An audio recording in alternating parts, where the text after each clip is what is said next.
గతంలో గత 10 సంవత్సరాలలో మన ఉన్నప్పుడు ఈ ప్రాంతం కానీ రాష్ట్రం కానీ ఏ విధంగా అభివృద్ధి జరిగిందనేది, బాబు మైక్ కొంచెం సౌండ్ ఎక్కువ చేయాలా, పర్లేదు నేను రాకపోయినా పర్లేదు, ఏ విధంగా జరిగిందనేది మనందరికీ తెలుసు. ముఖ్యంగా రైతులకి అమ్మ వాణిదేవి గారు చెప్పినారు, రాజుని చేసినాడు కేసీఆర్ గారు అనేది వాస్తవం.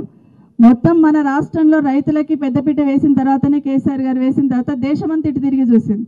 కానీ 9 నెలల్లో 15th ఆగస్టు వరకు 2 లక్షల రుణమాఫీ చేస్తున్నారు రేవంత్ రెడ్డి గారు. మరి 15th ఆగస్టు ఇంకా రాలేదని అడగడానికి మాత్రమే ధర్నా చేస్తూ ఉన్నాం. 15th ఆగస్టు వచ్చిందా లేదా చెప్పాలైనా, ఎందుకంటే 15th ఆగస్టు రోజు అందరికీ చేసేస్తున్నాడు. 40 లక్షల మంది రైతులకి రుణమాఫీ 2 లక్షల చొప్పున చేస్తానని చెప్పినాడు. కాబట్టి మరి 15th ఆగస్టు వచ్చిందా లేదా, మరి అన్ని దేవుళ్ళ మీద దండం పెట్టినావు, అన్ని దేవుళ్ళ మీద ఒట్లు పెట్టినావు, మరి ఆ ఒట్లు పెట్టిన దేవుళ్ళన్నా చూస్తున్నారా లేదా అనేది అడగడానికి మాత్రమే ఇక్కడికి పిలుచున్నాం. రెండవది, రైతు బంధు ఈ పాటికే వర్షం పడుతుందంటే చాలు, కేసీఆర్ గారు ప్రభుత్వం ఉన్నప్పుడు వర్షం చినుకులు పడుతున్నాయంటే మన అకౌంట్లలో డబ్బులు పడుతున్నాయి, రైట్ అకౌంట్లలో టింగ్ టింగ్ టింగ్ టింగ్ అని మోగుతుండేనా లేదా ఒకసారి చెప్పండి. ఫోన్లు మోగుతుండే, వర్షం చినుకులు అక్కడ పడుతుండే, ఇక్కడ ఫోన్లు మోగుతుండే, ఆ రైతు చెప్తుండే అమ్మ కేసీఆర్ పైసలు పడ్డాయి, రేపు పోయి తెస్తేనే మందులకు వస్తాయి అంటుండే. అట్లాంటి పాలనండి ఈరోజు 9 నెలల్లో ఎదురు చూస్తున్నారు, ఇంకెప్పుడు పడతాయి ఇంకెప్పుడు పడతాయి. ఇగో దసరాకి వేస్తామండి, ఇగో బతుకమ్మ పండుగకి వేస్తామండి, బతుకమ్మ పండుగ అయిపోతుంది, దసరా వస్తుంది, ఇప్పటివరకు దాని అతిగతి లేదు. కానీ మన ముఖ్యమంత్రి గారు మైక్ పట్టుకుంటే చాలు ముగ్గురు పేర్లు స్మరణ చేస్తూ ఉండే, ఒకటి కేసీఆర్ గారు, ఒకటి కేటీఆర్ గారు, 2 హరీష్ రావు, 3 హరీష్ రావు గారు. ఈ ముగ్గురు పేర్లు లేకుండా ఒకటి కూడా రాదిగా, అది ఈ మధ్య చేర్చిండులే, ఏది కూడా నడుస్తలేదు. ఇది మనం అందరం చూస్తూ ఉన్నాం. ఏదైనా ప్రజలకు ఉపయోగపడేది మాట్లాడయ్యా బాబు అంటే వీళ్ళకి తిట్టుకుంటూనే తిరుగుతున్న మాటను మనం కాదు సామాన్య ప్రజలు గమనిస్తున్నారు. మొన్న ఒక దగ్గరికి ఒక అమ్మ చెప్తుంది, పేరు మైక్ తీసుకుంటే చాలా పెద్ద మనిషిని తిట్టుకుంటే తిరుగుతాడమ్మా, పాపం తగులుతుంది అంటున్నాడు. అంటే కింద ప్రజలు గమనిస్తున్నారు మీ యాటిట్యూడ్ మీ ప్రవర్తన, కానీ మీరు గమనించుకుంటలేరు అనేది మనం అర్థమైంది మనకు. ఇంకోటి ఏం చెప్పారు, మన దగ్గర రాహుల్ గాంధీ వాళ్ళందరూ వచ్చున్నారు కదా, సోనియా గాంధీ రాహుల్ గాంధీ తుక్కుగూడల్ని వేదిక చేసుకొని పెట్టున్నారు.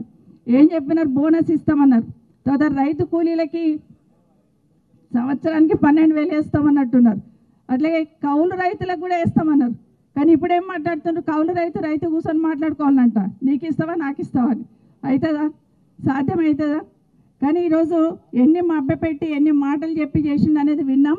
ఇప్పటికైనా ఎట్టి పరిస్థితులలో ప్రధాన ప్రతిపక్షంగా కేసీఆర్ నాయకత్వంలో మీరు ఇచ్చిన హామీలు అమలయ్యేంత వరకు మిమ్మల్ని వదిలిపెట్టేది లేదని చెప్పడానికి ధర్నా చేయడం జరిగింది. వచ్చిన ప్రతి ఒక్కరికి మరొకసారి పేరు పేరున ధన్యవాదాలు, ఎందుకంటే చాలామంది వచ్చినారు మాట్లాడడానికి ఉన్నారు. అన్నిటికన్నా ముఖ్యంగా కేటీఆర్ గారికి థ్యాంక్స్ చెప్పాలి నేను, ఎందుకంటే మన ప్రాంతానికి షాద్ నగర్ కానీ మనది కానీ చేవెళ్ళ షాబాద్ కానీ నిజంగానే ఇక్కడ ఉన్న ప్రాంతాన్ని రూపురేఖలు మార్చారు మీరు.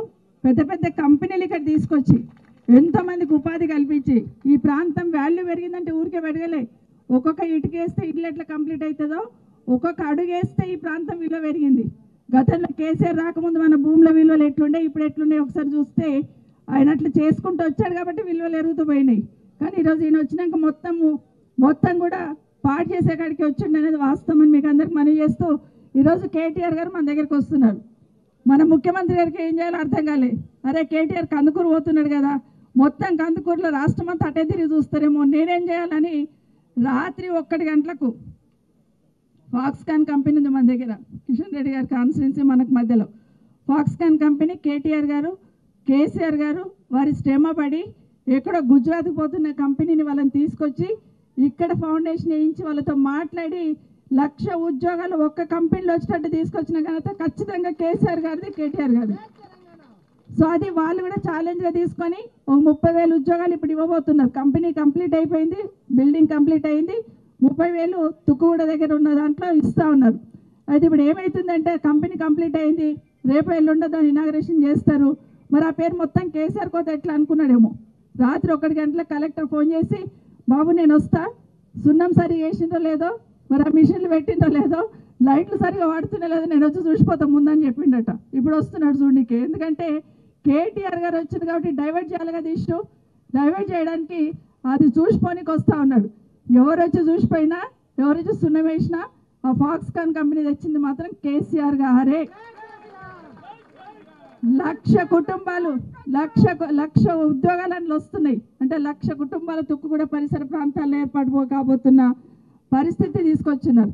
మీరు వచ్చిన 9 నెలల్లో ఒక్క కంపెనీ ఇక్కడ వచ్చిందా చెప్పమని అడుగుతున్నాం ముఖ్యమంత్రి గారికి. ఇంతకుముందు మాట్లాడుతూ శ్రీకాంత్ మాట్లాడుతూ చెప్పినాడు రోడ్డు విషయంలో ఆల్రెడీ 2 రోడ్లు ఉన్నాయి కదా, మరి ఆ 3వ రోడ్ ఎందుకు కట్టిందని అడుగుతా ఉన్నాం. అది మళ్ళీ మాట్లాడతాం, ఫైట్ చేస్తాం. కానీ రైతులకి 2 లక్షల రుణమాఫీ చేసిన దాకా కేటీఆర్ గారు చెప్తారు. ఇప్పుడు మీకు వదిలిపెట్టే ప్రసక్తి లేదు. ఏమన్నా అంటే ఇష్యూ డైవర్షన్ కోసం ఖమ్మంలో వరదలు వచ్చినాయి, వాళ్ళు పోలేరు కదా, మనమన్నా పోయి చూద్దాం. కేసీఆర్ గారు ఏం చెప్పారంటే మీరన్నా పోయి ధైర్యం చెప్పారండి అంటే పోయినాం. పోతే ఆడ పోగానే ఒక పెద్ద రాయి ఎత్తేసిండు మా మీద. ఎందుకంటే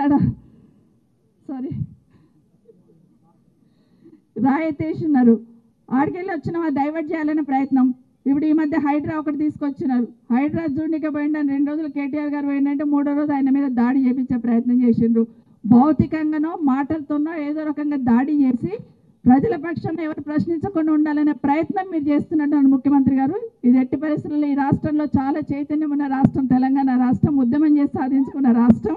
ఖచ్చితంగా తప్పు చేసిన వాళ్ళను చింత చెట్టు కడతారు, ఖచ్చితంగా అది మాత్రం వాస్తవం అని మరొకసారి అందరు కూడా తెలియజేస్తూ, ఎందుకంటే చాలా మాట్లాడాలని ఉంది. ఇష్యూ డైవర్ట్ అయితే ఒకటి వదిలేస్తున్నాను.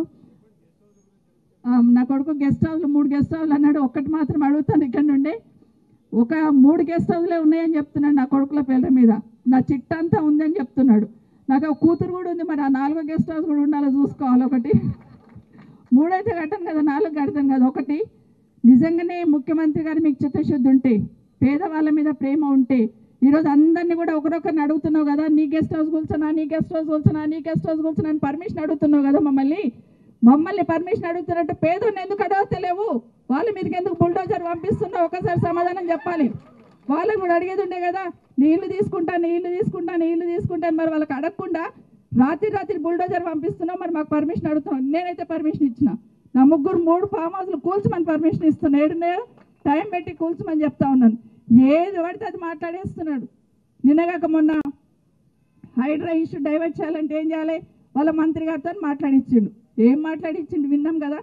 ఎవరన్నా సభ్య సమాజంలో కనీసం ఆ మాటలు విన్నాను కూడా ఇష్టపడరు. అట్లాంటిది కేటీఆర్ గారి మీద మాట్లాడి ఇష్యూ డైవర్ట్ చేయాలని ప్రయత్నం చేసిండ్రు. ఇదంతా కూడా ప్రజలు గమనిస్తూ ఉన్నారు.